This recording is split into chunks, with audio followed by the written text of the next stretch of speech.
Masechet Yoma, Daf Ain Vav, traité Yoma, feuille numéro 76, nous sommes à la feuille 75, dernière ligne. Davar Acher Lechem Abirim Achal Ish. Autre explication, le pain de la multitude a mangé un homme. C'est Yoshua. Donc ce verset s'applique à Yoshua, chez Radoman Keneget Kol Israël. Lorsque Moshe est monté au Mont Sinaï, il est resté à l'extérieur du camp et la manne est tombée pour lui exactement comme elle est tombée pour l'ensemble d'Israël. Ktivacha Ish, puisqu'il est écrit ici le terme Ish, homme, ou Ktivatam est écrit ailleurs, car Lecha et Yoshua Binun Ish Asheru Arbo. Prends pour toi Yoshua, fils de Nun, un homme qui a l'esprit en lui. Ve'ema Moshe, peut-être qu'il s'agit de Moshe, dirti Ve'aish Moshe Anav Me'od, comme il est écrit, et l'homme Moshe était très modeste. Danin Ish Me Ish, Ben Danin Ish Me Ve'aish.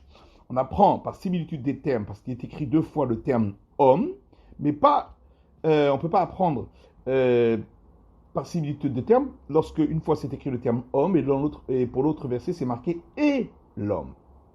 Shalut Amida Bet Rabbi Shimon Ben Yochai, ses disciples ont demandé à Rabbi Shimon Ben Yochai, pourquoi la manne n'est pas tombée pour Israël une fois par an pour toute l'année?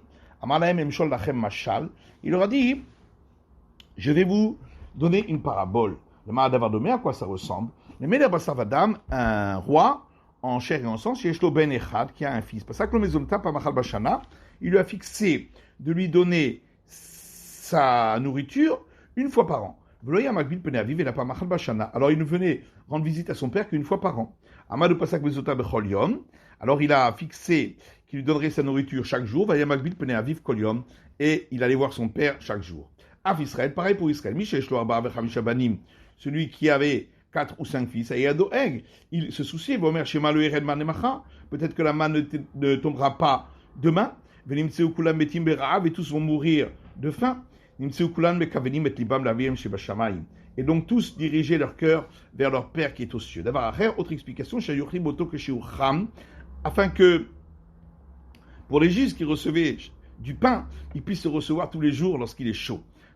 Autre explication, à cause de la charge dans le voyage, pour que ce ne soit pas trop chargé, c'est pourquoi ça tombait chaque jour. Rabbi Tarfon, Rabbi Ishmael, Vazekenim, Yoshvim, Veroskim et Parchat Abal. Une fois, Rabbi Tarfon et Rabbi Ishmael et les sages étaient assis et étaient en train d'étudier le passage concernant la manne. Rabbi Elazar Modai Yoshev Benehen, et Rabbi Elazar Modai était assis parmi eux. Rabbi Elazar Modai a pris la parole, Israël a dit, la manne qui est tombée pour Israël, Yagavoa Shishim Amma, avait une hauteur, la couche de manne, une hauteur de 60 coudées. Amalo Rabbi Tarfon Modai, Almatay Ata Megabev Devarim Mevi Alenu. Rabbi Tarfon a dit, Modai, jusqu'à quand tu vas ramasser des paroles et nous les apporter sans aucune preuve? Amalo Rabbi Bikra Lidoresh. Il lui a dit, maître, moi je l'apprends d'un verset. C'est écrit concernant les eaux du déluge. 15 coudées au-dessus de la terre, les eaux ont atteint. Et les montagnes ont été recouvertes. Est-ce que c'est possible qu'il y avait 15 coudées au-dessus de la terre dans la vallée et 15 coudées au-dessus de la terre sur les montagnes? Est-ce que l'eau, elle était en différents paliers? Et en plus, l'arche de Noé, comment a-t-elle pu monter jusqu'en haut de la montagne alors? Et là, seulement il faut dire que toutes les sources des profondeurs de la terre se sont ouvertes, jusqu'à ce que l'eau ait atteint les cimes des montagnes. Et ensuite, l'eau est tombée du ciel et a fait que elle est montée encore de 15 coudées au-dessus des cimes des montagnes. Or, quelle est la mesure la plus grande? Celle de la bonté ou celle de la punition? Alors, il faut dire que la mesure de la bonté est plus grande que la mesure de la punition. Car dans la mesure de la punition, il est écrit, pour les eaux du déluge, et les lucarnes du ciel se sont ouvertes pour que l'eau du déluge tombe. Et pour les mesures de bonté, il est écrit, et il a ordonné aux cieux en haut, Vedalti Shamaim Patach, et a ouvert les portes du ciel, Vayamter Alem Man, les Echol, il aura fait tomber de la manne en pluie pour manger, Vudgan Shamaim Natam Lamo, et leur a donné les céréales du ciel. Combien de lucarnes y a-t-il dans une porte? Arba, 4. Arba pour chaque porte, il y avait 4. Arekal Shmoné, donc pour les deux portes ça fait 8. Vedin Tsaman Sheradlaim l'Israël, Gavoa Shishim Ama. Donc, puisque pour les eaux du déluge, il y avait 2 lucarnes qui ont donné 15 coudées. Et pour les eaux et pour la manne, il y avait 2 portes qui ont, forcément, c'est donc 4 fois plus. Donc c'est 60 coudées. Tania ici Ben Yehuda Omer, et une braïta au nom de ici Ben Yehuda qui dit Ban Sheradem l'Israël, Ayam Gaber Ve'ole, Al Moto Kol Malchem Mizrach ou Ma'arav. La manne qui est tombée pour Israël est montée tellement haut que la voyaient tous les rois de l'Est et de l'Ouest. Shenema, comme il est écrit, Ta'arok lefonai shulchan, neget sorai, tu dresses devant moi une table devant mes rivaux.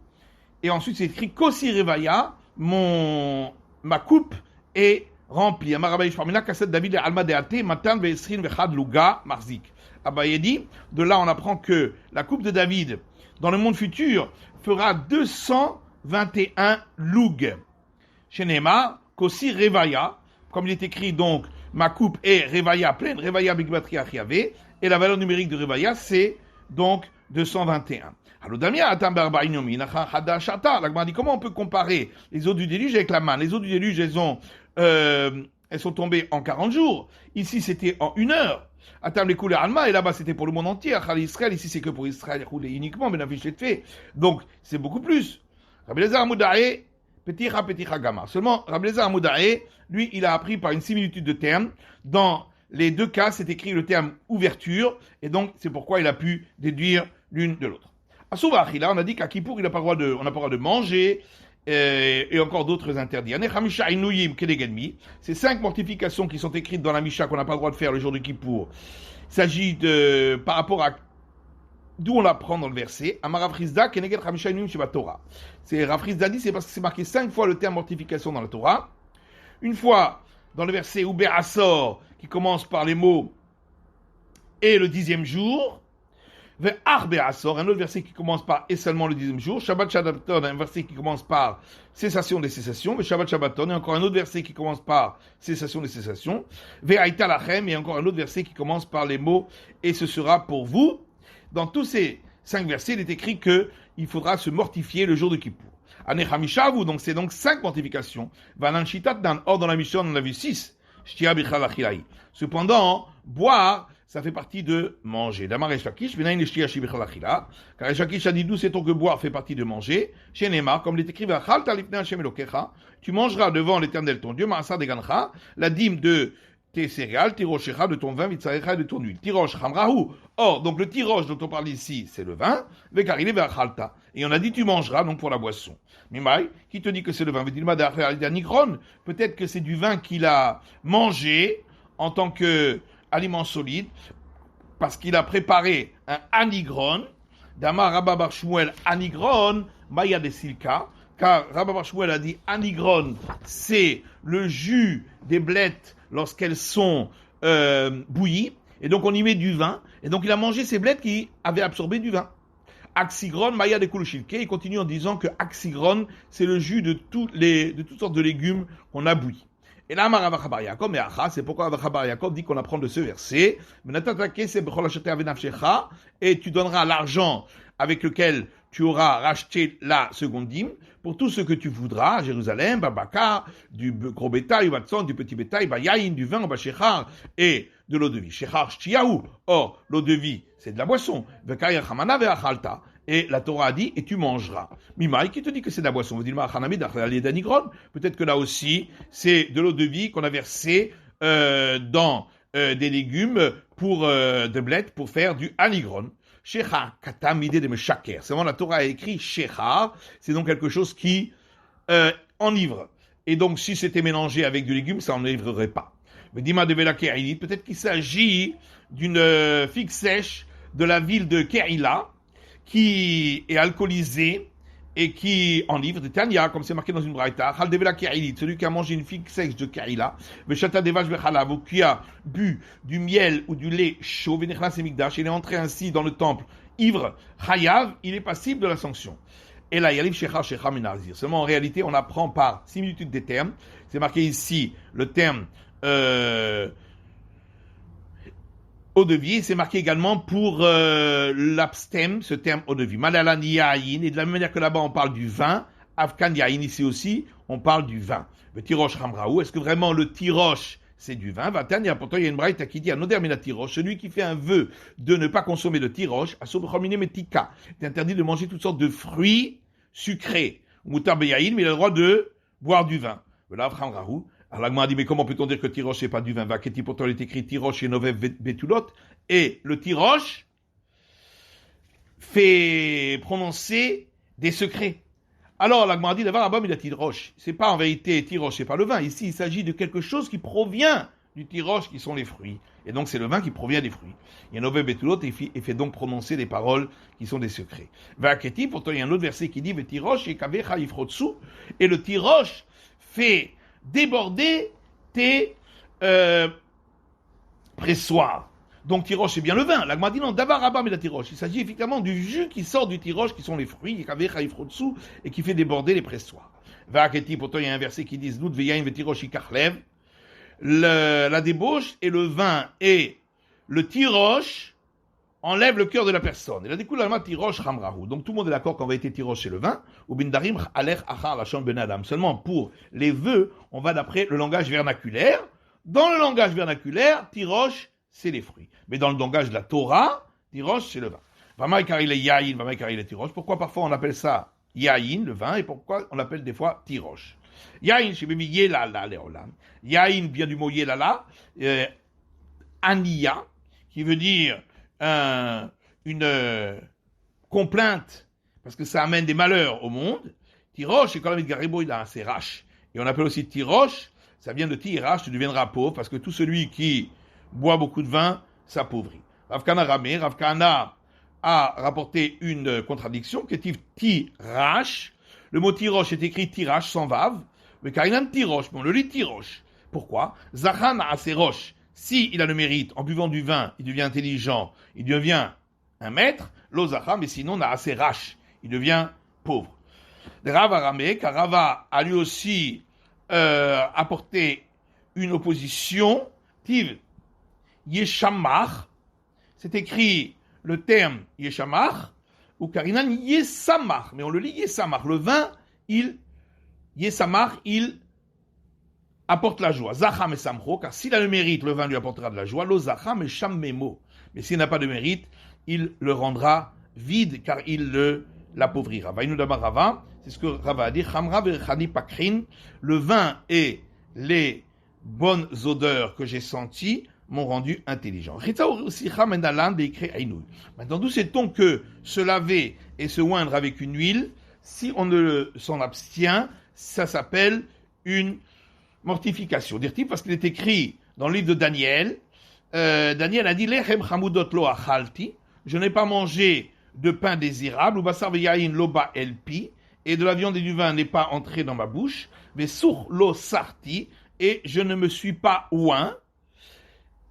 On va voir la preuve plus tard. Maïlechem chamudot, que veut dire le pain désirable? Lo achalti, je n'ai pas mangé. Amaravuda bere de Rav Shmuel bar Shilat.